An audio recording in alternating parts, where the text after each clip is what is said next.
today, and there we go, and it will be available online.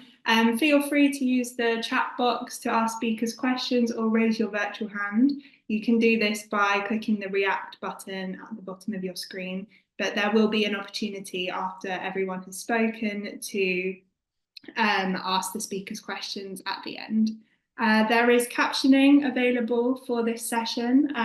To access that, I believe you go to the bottom of your screen and you click more and then show captions, and that should work for you. And yes, just as it says on the screen, there's the Pathfinders website link right there, and if you follow that, you can sign up to find out about future events that we will be running on all kinds of different topics. So hopefully you'd find something there that would be of interest to you. Yes, so thank you very much for joining, and I will hand over to Jarod Wong to begin the proceedings. I think you're on mute, Jarod. There we go. Hi, good evening, everybody, and thank you to Suzanne Glover and the Pathfinders for arranging this evening, where we talk about bone health in people with neuromuscular conditions, specifically focusing on adults, I guess, because Pathfinders is a group by adults with neuromuscular conditions, specifically for adults with neuromuscular condition. Next slide, please. So let's start off with a vignette and something that you might actually be familiar with. Sarah is a 28-year-old lady with SMA, spinal muscular atrophy. Sarah uses a wheelchair full-time.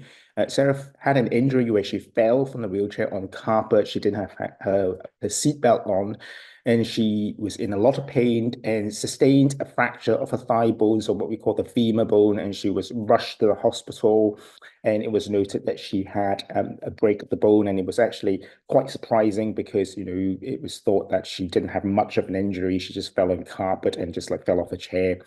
And this is something that's probably not uncommon, fractured femur in people with weak bones or fragile bones, particularly in the context of chronic illness or in neuromuscular condition. This is a fracture in the long bone, which is quite common. And we're going to talk through some issues this evening. Next slide, please.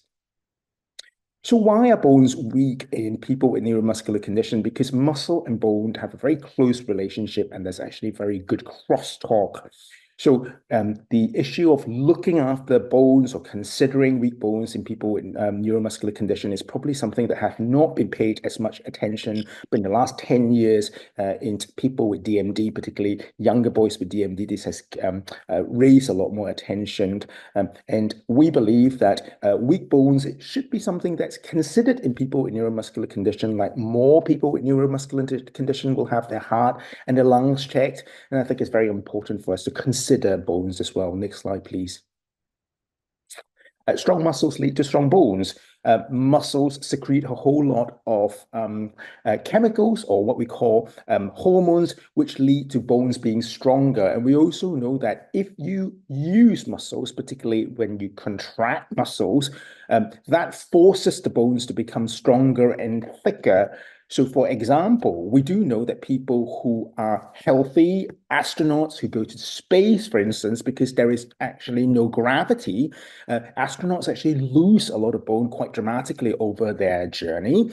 And we also know that one could be a perfectly healthy, maybe even a very fit athlete, and if they have a spinal cord injury and are bedbound for even up to about like 6 weeks, you can lose a lot of bones. So certainly we do know that strong muscles, bigger muscles, particularly if there is good physical activity to muscles, strong bones can be developed and maintained. And obviously, conversely, if muscles are weak in a particular area, bones will be weak. And that could lead to what we call osteoporosis of fractures, which happen without much injury at all, just like Sarah, which I talked about at the start of the presentation. Next slide, please.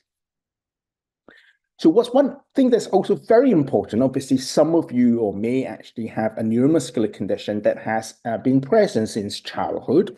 Some of you may have a neuromuscular condition that's diagnosed later on, or the onset is later on. Bones are built all throughout childhood, and that helps us reach what we call a peak bone mass around the age of mid-20s. Thereafter, it does, sadly for all of us, things do go downhill once we reach our 50s, for example, and you can see this graph where it shows that bones increase in strength all throughout childhood, adolescence, and young adult. And by the age of sort of 50, you can see a gradual decline, much more of a steeper drop in bones in females due to the menopause, due to losing hormones, but there's also some but not as dramatic loss in males. If you have a childhood neuromuscular condition or any chronic illness, one needs to think of the importance of looking after bones, looking after muscles in childhood, like savings, for instance. So if you have a condition where your muscles are weaker and you don't gain as much bone, so your peak bone mass is lower, and one can imagine that as you grow older, back in your 50s, for example, the decline will be steeper. So bone building happens during childhood. If you have a childhood neuromuscular condition, ideally we should optimize muscles and bones during childhood so that the decline is later on. Next slide, please. So why do people with neuromuscular conditions have weaker bones? So one of the key things is that, and why the thigh bones fracture is that without muscle contraction, if you've got weaker muscles, not as much activity, bones become smaller and thinner, and that's why long bones like the thigh bones can fracture. Of course, bone density could also be lower. Now, in childhood neuromuscular conditions, there are also a few other factors which could influence, which could also lead to bones being weaker. In some of these conditions, particularly in conditions where steroids need to be used, for example, in young boys with DMD, steroids also delay puberty and also slow growth, and growth in puberty is very important to make bone density and bone strength stronger and bones become thicker. Of course, in some adults with neuromuscular conditions, steroids is also used as part of the neuromuscular condition, which is useful, but we do know steroids can make the bone thinner and also lower bone density, which is why osteoporosis and fractures can happen. It is very important to have a nutritionally replete diet, so a range of food, but particularly dairy products so that there's sufficient calcium in your diet, and also vitamin D, which is largely done by synthesized by being exposed to the sun. And we know some people with neuromuscular condition might spend less time outside, and it is probably advisable to take a vitamin D supplementation if you've got a neuromuscular condition. So next slide, please. So in summary, osteoporosis is common in neuromuscular conditions, and bones are weak in people with weak muscles, and obviously will be weaker if your muscles are much weaker, and particularly if you are using your wheelchair full time. The degree and area of muscle weakness and other treatment, for example, use of steroid, can influence the degree of weak bones and also the site of the weak bones. And we do know in published literature, for example, that there are different types of fractures. In DMD, in Duchenne muscular dystrophy, fractures of the long bones, like the thigh bones and the arm, are common, but also these boys can also have spine fractures or vertebral fractures, and that's probably largely because of the steroid effect. In SMA, published studies have also shown that long bone fractures are common in the thigh bones in femur, but there is also some spine fractures, and in SMA, the weak bones is probably related to the underlying muscle weakness, and to some extent, perhaps the underlying condition as well. The mutation in SMA may have some impact on making bones weaker. In CMT, or Charcot-Marie-Tooth, lower limb fractures of the thigh or on the lower limbs tend to be less, can happen, but in the upper limb, it may be spared. And as of course, there is a range of muscle weakness in people with CMT. In some people with inflammatory myopathies or myositis, for instance, and some of you may have that, long bone fractures are reported. And of course, in some of these inflammatory myositis, steroids is also used. And of course, some spine fractures can be reported. In myasthenia gravis, similarly, there have been reports of long bone fractures and some spine fractures. And in FSHD, the muscle weakness can be very variable depending on the condition, and it is less clear about the bone involvement, although we do see that there is actually some bone involvement, particularly in those who are much weaker. So next slide, please. So let's talk about spine fractures, and of course, some conditions, spine fractures might be commoner. Spine fractures can present with a very significant or severe back pain.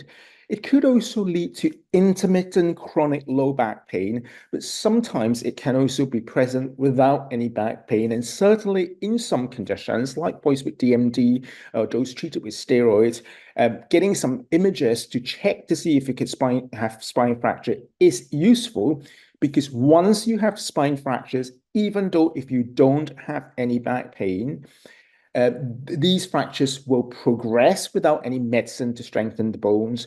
And it really is a sign to tell us that the bones are very weak and you do need some extra treatment. Next slide, please. So you can see that these are x-rays of the spine and they are taken from the side. Okay, so if you can, I'm not sure if you can see my arrow. So you can see that these are normal vertebrae or the backbones, and they look rectangle.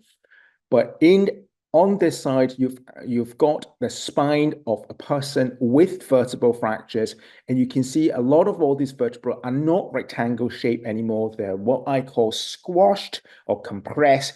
They look like they have been squished like a plasticine, and that shows us that this person has vertebral fracture.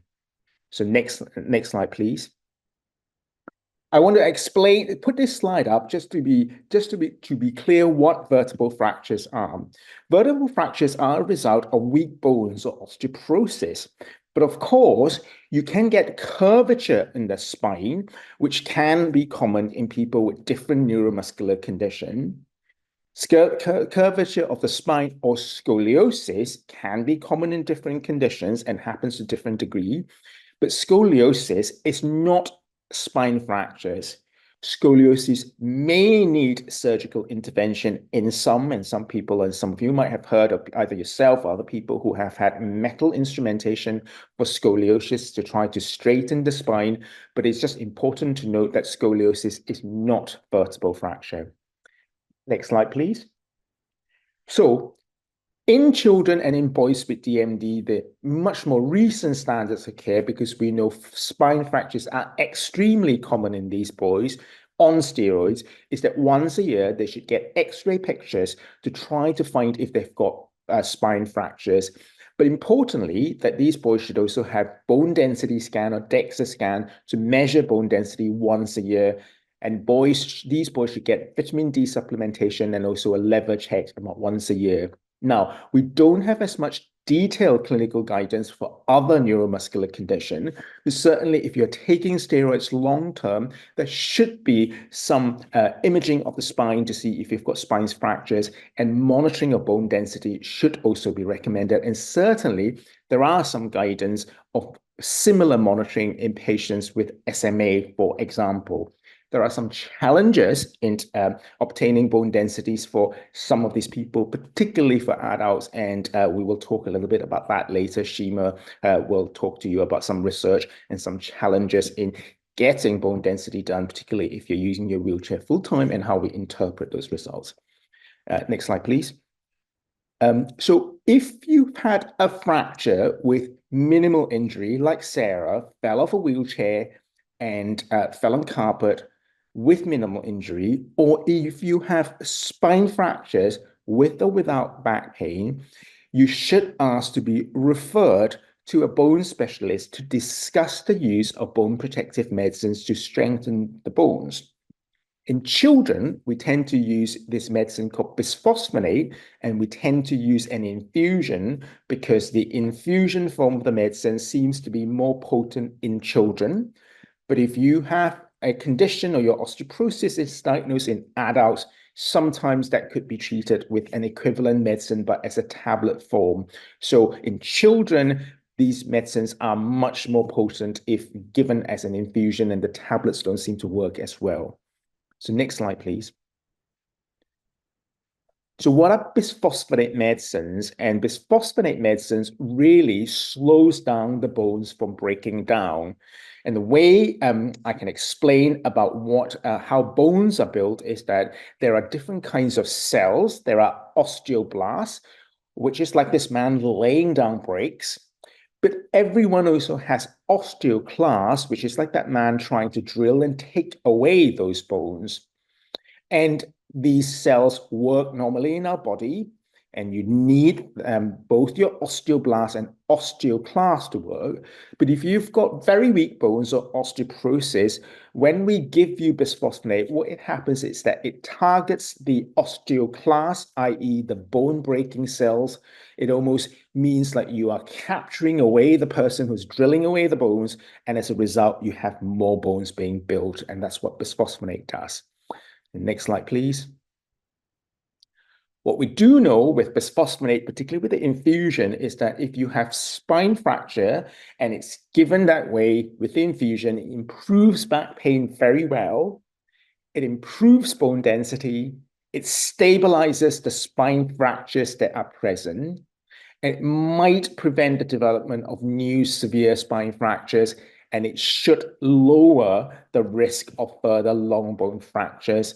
And usually the medicine that we now give is called zoledronate, which is a brand of bisphosphonate, which is given 6 monthly. In adults, this is given once a year. Next slide, please. But there are other medicines. So bisphosphonate is just one kind of medicine which slows down the bone breakdown. It can be given as an infusion, but also by tablets, like I say. There is also a medicine called denosumab, which is given as an injection under the skin. But this is something that you need to discuss carefully with the bone specialist, because you can't stop the denosumab abruptly. You probably need some bisphosphonate infusion after you stop denosumab.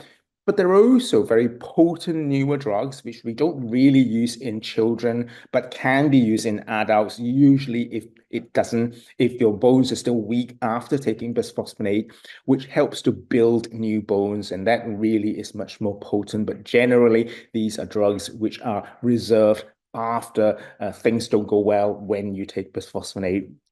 Okay, next slide, please. So some of the key points following a fracture is that if you have a fracture of the long bone, ask if an operation is necessary or could be performed, particularly if you are ambulant, because of course, if you have muscle weakness to some degree already, you don't want to be put in the cast if you're still walking for 2 or 3 months, because that will make your muscles weaker and also make your bones weaker. But of course, this needs careful discussion, because people with neuromuscular conditions, some have a lot more other health risks with their chest and their heart and other issues. So there needs to be a balance of the risk of an operation versus the risk of not being there for a long time. Ask the A&E doctors or the orthopedic doctors to contact your neuromuscular team in case there are other health issues to actually consider, particularly if an operation is needed. You also need to think about rehab and physio and ask for that. And Sarah will talk about that in a bit. If it needs casting, there needs to be some discussion with the neuromuscular team of physio to ensure that the right positioning of casting happens to enable you to weight bear, particularly if you're still ambulant. Next slide, please. So prevention is better than cure. Careful about risk-taking behavior. Care during transferring and care, seatbelt, careful during icy times, good nutrition, dairy product, taking a vitamin D supplement, or going out in the sunlight, enjoying being outdoors with friends and family. Alcohol, smoking, and drugs are not good, and also not good for bones, so do think about that. Do speak to your neuromuscular doctors about whether there's a need for bone health monitoring tests like DEXA scan, bone density scan, or X-rays, but you should ask to see somebody about treatment or monitoring of your bones once you've had a fracture. In patients who are taking steroids, get checked out if you have unusual or new onset severe back pain to see if there are any spine fractures. Next slide, please. So 12 months later, Sarah had another fall from her wheelchair and she fractured her thigh bones again. And I think this is where I was saying that really, to be honest, after her first fracture, she should actually have been referred for consideration of bone strengthening medicines.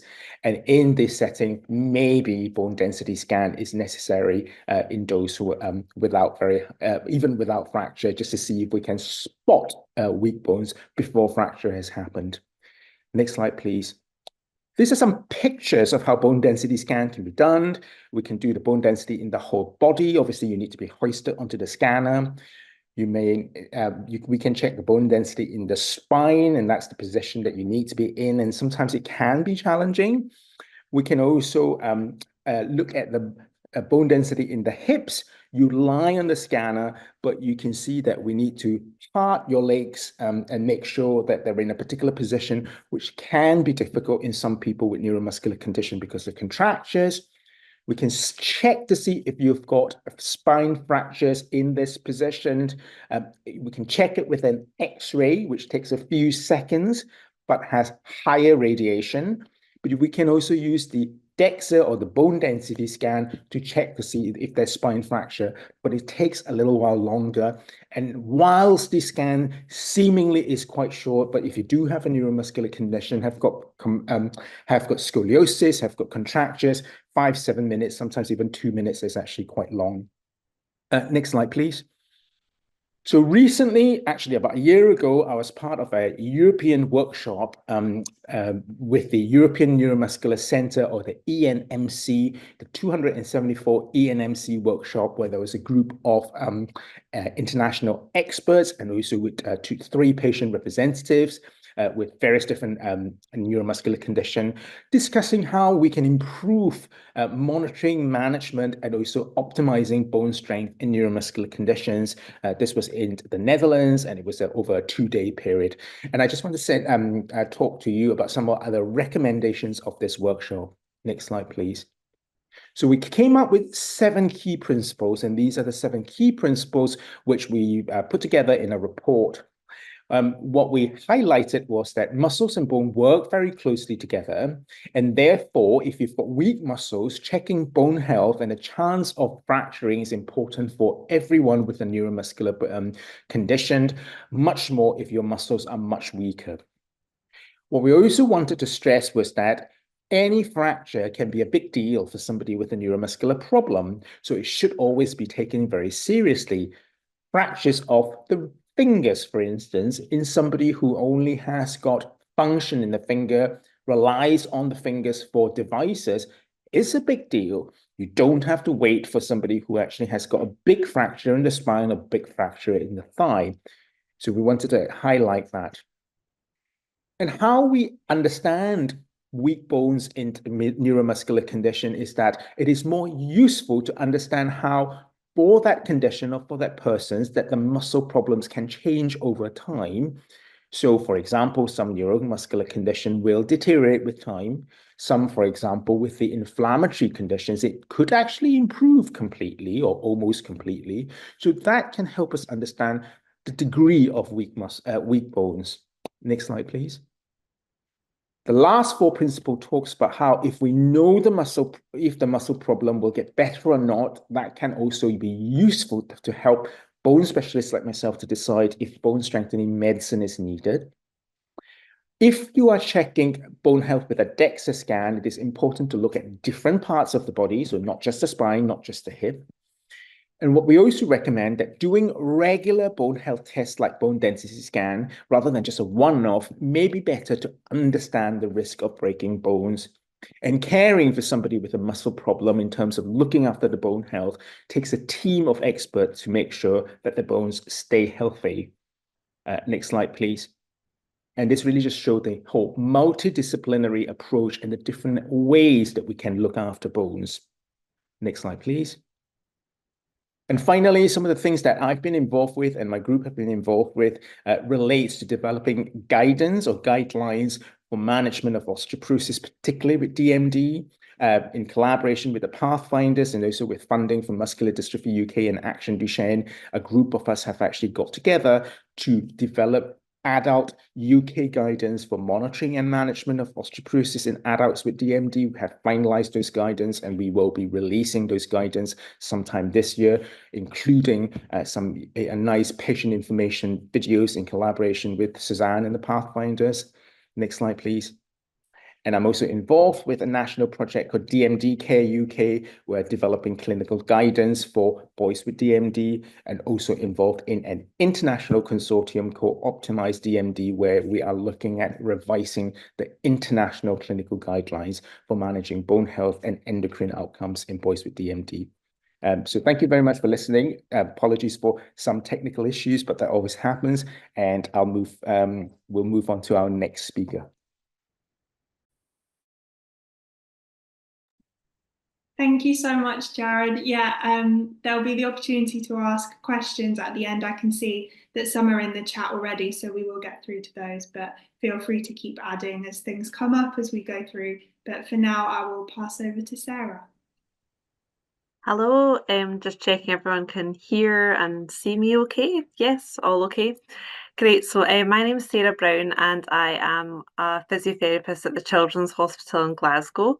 I work alongside Dr Jarod Wong, who has just spoken to you, and he's asked me this evening to speak to you a little bit about the physiotherapist role in helping with bone health. So I'll get into that. So on to the next slide, thank you. So as Dr. Wong has just explained, there's many positive things that we can do for all of us to help with our bone health, including eating well, taking the appropriate medications that are advised by our healthcare teams, getting outside, getting some natural vitamin D, but also taking vitamin D supplements. But as a physiotherapist, my main role in looking after bone health is thinking about the role that exercise can have in helping with our bone health. Next slide, please. So first of all, I'm conscious that there are several or many different neuromuscular conditions probably represented here with talk. So there's not going to be a one-size-fits-all answer when it comes to exercise. But what I thought first of all is I'll explain what the advice is on exercise and then go on to think about what does that really mean for people who have neuromuscular conditions. So first of all, these are the guidelines that are published by the Royal Osteoporosis Society. So this is really aimed at people who have osteoporosis, which is generally the older population, sort of an age-related osteoporosis or thinning or weakening of the bones. So the advice for that particular population is, first of all, weight-bearing activity, and weight-bearing activity that also has some impact. So I'll explain what that means.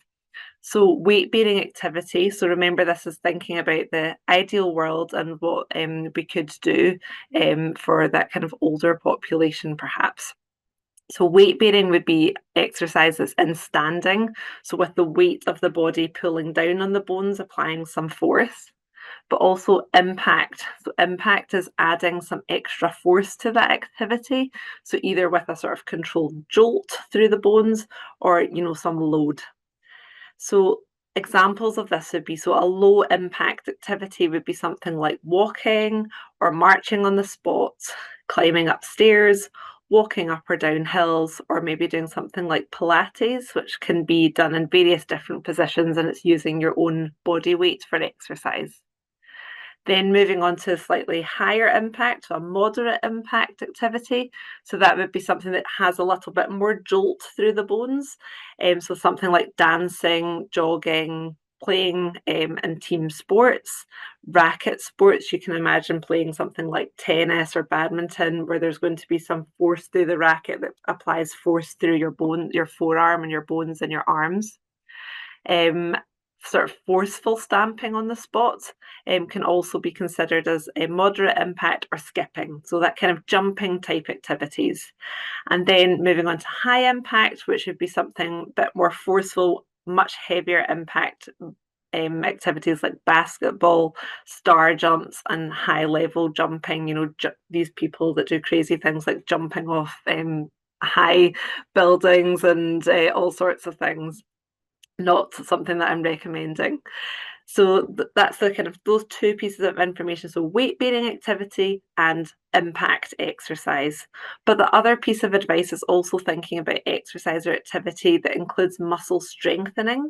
So that would be when we exercise, just thinking back to what Dr. Wong said about that close relationship between our muscles and our bones, is that the muscles pulling on our bones, causing some force, causes a bit of stress on our bones, and that stress helps to promote the bones to renew themselves and to get bigger and to get stronger.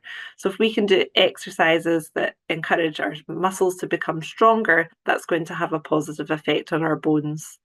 And more specifically, thinking about progressive muscle resistance training, which is a big long way for word to say adding a bit of weight to it as well. So adding weights or adding resistance bands are the most positive types of things that we can do for our bones. So those things all sound very well and good, but I appreciate that many of the people on the talk here are people who have neuromuscular conditions, and actually you might be sitting there thinking, well, I can't manage to do any of those things. What can I do? So on to the next slide, please. So still thinking about those principles about a weight-bearing activity, first of all. Well, these types of things can be modified depending on what your mobility is like. So different types of conditions are represented here, but some people will still be walking. So if you're an ambulant or a person who is able to walk, then simply walking is going to be beneficial to your neuromuscular condition. It's taking weight through your bones, applying a bit of impact and force, which is going to be helpful. However, if you can't walk, then thinking about other alternatives. So using perhaps a standing frame. I work in paediatrics, which is working with children, and we'll quite often try and encourage children to be in a standing frame. But standing frames can be used throughout life as long as you've got the opportunity for someone to help to transfer you into that. So perhaps carers or family members might be able to help with that. And that's a supportive frame that you can initially either lie down on your back or on your tummy, and then it'll be moved up into a standing or an upright position so that weights can be taken through your bones and through your feet. However, you're fully supported. So that's maybe an option to consider. But also perhaps you're able to still transfer. So transferring as well on its own is also important weight bearing. So taking opportunities to take part in your transfers, to use equipment that's perhaps on offer, or to assist your carers and people that are helping with your moving and handling. That even if it's for short periods, trying to pull up into a full standing position, that's going to be beneficial for you. And if any weight bearing through your legs is not possible at all, even thinking about weight bearing through your arms. So things like when transferring, using your arms and pushing weight through your arms onto the armrests of the chair, that's still weight and force that's getting put through your bones, which could also be beneficial. So that's some things to think about when it comes to weight bearing. Also, I'm really keen on Pilates. It's a type of exercise that can be done just using your own body weight. So even thinking about if getting into maybe lying on your tummy position and taking weight through your arms that way, going into 4-point kneeling, which would be like a crawling position. That's other ways of taking weight through your bones, but in a modified position. So that's maybe some other options. Then moving on to thinking about impact. So most people with neuromuscular conditions would be thinking that perhaps some of the activities that I mentioned are just not within reach, perhaps, but even modifying some activities to be thinking about low impact activities. So the walking, the even standing with support in front of you, in front of your kitchen worktop or in front of the sink, doing some light marching on the spot is even an option, because it's taking a little bit of impact, a little bit of that jolt through your bones, which is also beneficial for them. And then thinking about muscle strengthening. So muscle strengthening comes with a little bit of caution depending on what your neuromuscular condition is. So first of all, if we were thinking about Duchenne muscular dystrophy, that is a condition that we wouldn't be encouraging muscle strengthening activities. What we wouldn't want you to be doing is adding resistance, adding weights, because this can be detrimental to your muscle condition. However, what we would say is, if you have Duchenne muscular dystrophy, thinking about activities that use your own body weight. So moving your arms and moving your legs against gravity, that would be an important way that you could continue to maintain range in your joints, to be able to move them fully. And to be able to use your muscles so that the muscles are exerting some force on your bones, but without adding that extra resistance. So that's sort of a word of caution with Duchenne. However, thinking about other conditions such as spinal muscular atrophy, some of the other congenital muscle conditions, Charcot-Marie-Tooth, some of these other conditions, these don't tend to be conditions affecting the muscle cells as such. It's affecting some other part of the neurological system, and those are conditions that we would encourage strengthening and can be done safely. The question is how you do that, depending on what your abilities are. So doing things like using your body weight, for example, like Pilates, where you don't need to add on other extra weights or resistance bands, but you can move within using your own, moving your own limbs against gravity or across gravity eliminated, we would call it, sort of moving on the horizontal plane. These can be activities that could help to strengthen your muscles, but without putting too much load on them. Even thinking about stretching, if you are someone who has very limited movement and ability to do muscle strengthening, asking a carer or a family member to help you with stretching can be really helpful as well, because even doing some active assisted movements, so perhaps if someone was to flex your elbow and they were helping you to do that, you do whatever you can to help with that movement, because that's activating your muscle fibers, which are helping to exert some force in your bones, which is helpful. So stretching is a possibility of helping too.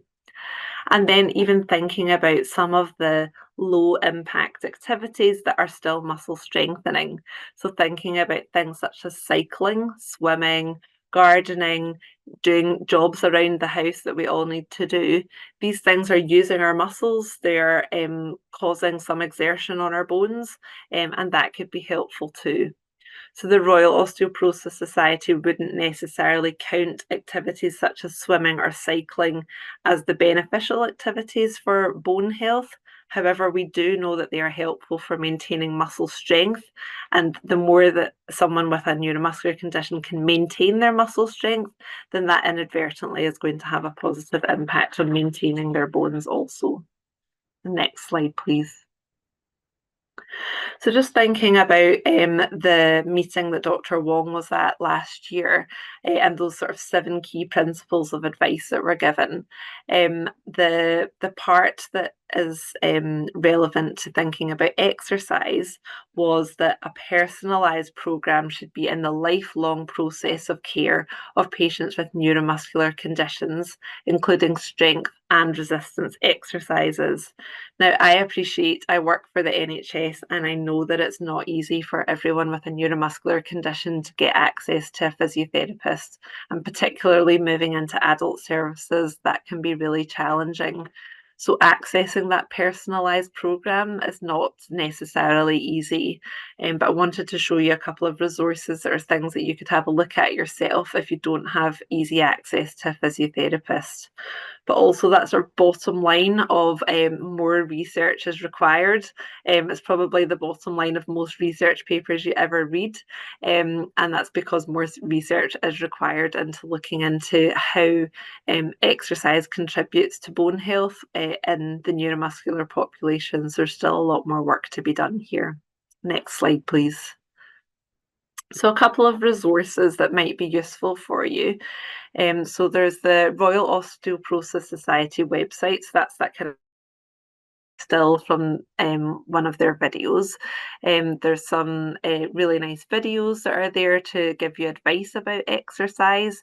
So these are for the general osteoporosis population, but it has really useful information depending on what your own activity levels are like. So that's a good source of information. The screenshot next to that is also from the Royal Osteoporosis Society, and it's a maybe 8 to 10 page booklet of different exercises that can be really useful to help with bone strength. And there are exercises on there that can be done for different levels of ability too. The bottom left hand is if you go to YouTube and look for Pilates for people with neuromuscular conditions. There's a selection of videos on there that have been devised by neuromuscular physiotherapists, so they can be used for children and adults. It's got some adult models on there, but it's got exercises in seated, it's got exercises in standing, in that 4-point kneeling kind of crawling position, and in lying on your back. So even if you, depending on what your mobility level is, there are exercises there that can be helpful, and they are for people with neuromuscular conditions. And then just finally, stretching videos. The Scottish Muscle Network website has got a lot of videos and resources on there, things that I've been involved with along with other colleagues in devising. So just when I'd mentioned earlier about stretching, if that's where you're at and what your capabilities are for exercise, there's lots of videos on there that can help you in various different positions, and how carers can do stretches on you if that's what you need. So that's on there too. So next slide, thank you. So as Dr. Wong had also mentioned, like, prevention is better than dealing with the aftermath of a fracture. So if we can do things to try and avoid it, that would be so much better. So if you know that your bone density is perhaps affected, then doing things such as trying to minimise the risks of trips and falls, being careful of rugs and clutter and extra bits of furniture that put you at risk of falling, because if your bones are weaker, then unfortunately I have seen it lots of times of people have small, what seem like insignificant injuries, but actually with weaker bones can cause really significant fractures, which can be difficult to recover from if you have a neuromuscular condition and already have some muscle weakness too. Thinking about fatigue management and energy conservation. So if you're really affected by fatigue and you're having a really tired, exhausted day, which can be a symptom of many of these conditions, is thinking about your activity levels and not pushing yourself too hard. If your muscles are feeling particularly weak that day, that's not the day to be deciding to clear out your kitchen cupboards, because that's where risks happen and falls and injuries happen. Dr. Wong said it, using a seatbelt on your wheelchair, and we go on about it all the time, and it's because we have seen people who have fallen out of their wheelchair and have sustained significant fractures, and it really does require a lot of work for you, the patient, in recovery, and the team trying to support your recovery. So if we can prevent it, that is exactly what we would want to try and do. Taking care with your moving and handling, and when transferring, don't take risks. If you've been advised that you need to use a hoist to transfer, don't decide, oh, we'll just be quick because we're just doing this one thing, and do something that's maybe not the best way. We have seen people experience fractures for people who have weaker bones by getting dressed and getting changed because they've been doing it in a sort of quick or manner that's not been advised to them. So just being really careful and just thinking about your posture, sitting and in bed. Make sure you're well supported to try and keep yourself symmetrical, keep yourself safe and well looked after. And then just on to my last slide is just thinking about, for people who then have had vertebral fractures, who have been diagnosed with having vertebral fractures, is thinking about making sure that you take the appropriate medical treatment. So some of the medicines that Dr. Wong mentioned in his talk, and what from my point of view is really important is, yes, rest initially to help you in your recovery, but we don't advise bed rest. And I think that the words vertebral fractures is very frightening, but actually with good treatment and support, you can make a full recovery from that and get back to doing your usual activities. But if you have weaker muscles and a neuromuscular condition and you take to your bed and don't use your muscles and don't move, you get stiffer and you get weaker, and that doesn't help your ongoing mobility. So we really wouldn't advise that. Using a heat pack or hot baths can also be really helpful, just applied to the area. And again, just continuing with careful moving and handling using any equipment you've been provided with, because we would try and suggest that in those initial stages as you're recovering, trying to avoid sort of twisting, sort of jerky movements. So if you have equipment that can help to make your transfers a bit smoother, then make sure that you use that. And just probably finally on that point is just thinking about, again, just good posture. So when you're sitting in your wheelchair, when you're thinking about symmetry as best as possible, trying to keep yourself well supported. So in a chair, we're thinking about this kind of the backs of your thighs being fully supported, so that there's not a big gap between the backs of your legs and your knees, that your feet are able to rest on your foot plates, or if you're going to be sitting working at a desk, for example, that your feet are supported on the floor and not dangling. So the more of your body that's supported by a seat or a chair, the less pressure is taken through your back. And if you are a wheelchair user and you have the ability to tilt in space, so if you imagine your wheelchair, tilt is recline is just moving the backrest back and kind of allowing yourself to move back, but the sort of tilt in space is where the whole chair moves back. So using different functions of your chair to help to try and give yourself a change of position and to take some of the pressure and strain off. And just as a sort of final point, if you are unfortunate enough to sustain a sort of long bone fracture, so like the thigh bones or some of the bones in your legs, and you are in hospital, like Dr. Wong had mentioned, like we really do want you to try and highlight to the team that are looking after you to contact the neuromuscular team who know you and look after you, so that they can have a conversation about what the best management is for you, so we can work together, particularly if we're thinking about rehabilitation afterwards. Because if you are in particular someone who is still walking, then thinking about surgical management there for some of these lower limb fractures would be important. So it doesn't work as nicely as we would love communication to work in hospitals, and sometimes we rely on you as the patient to make sure people know. So even letting your carers or family know that the neuromuscular team should be informed, so we can work together on helping you to recover and make the best possible recovery afterwards. Thank you. Thank you so much, Sarah. Okay, Shima, over to you. Yes. Hi. Good evening, everyone. I am Shima Abdelrahman. I am a postdoc research assistant working with Dr. Wong in the same research group at University of Glasgow. And today we thought it would be nice to share with you a research study will be starting very soon, in which we explore experiences of DEXA scanning in non-ambulant people with neuromuscular conditions. Next slide, please. So as Dr. Wong mentioned in his talk, osteoporosis and fractures are very common in neuromuscular conditions, and that's why regular DEXA scans are important to monitor and maintain their bone health. But they can be challenging for those who use wheelchair full-time. Some of these challenges occur during DEXA scans, during moving and positioning during the scan, so hoisting patients from their wheelchair into the scanner and back into their wheelchair can be a very uncomfortable process. There is also positioning them inside the scanner can be also very challenging. Getting them in the right position can be challenging if they have some alterations in their hip anatomy. Also, reading the results of these scans and understanding them can be also difficult and tricky if they have scoliosis or metallic implants. Next slide, please.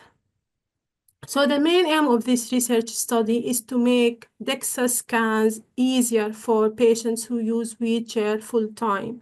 And in order to achieve this, we need first to really just understand first the issues and challenges people with neuromuscular conditions go through during their scans. And this can only be done by listening to the views and experiences of individuals with neuromuscular conditions and their parents. Next slide, please. So we decided to carry out some online interviews with patients with neuromuscular conditions and their parents or carers. We will be recruiting 30 patients with neuromuscular conditions and 15 parents of a patient with neuromuscular conditions. So 30 patients, 15 parents.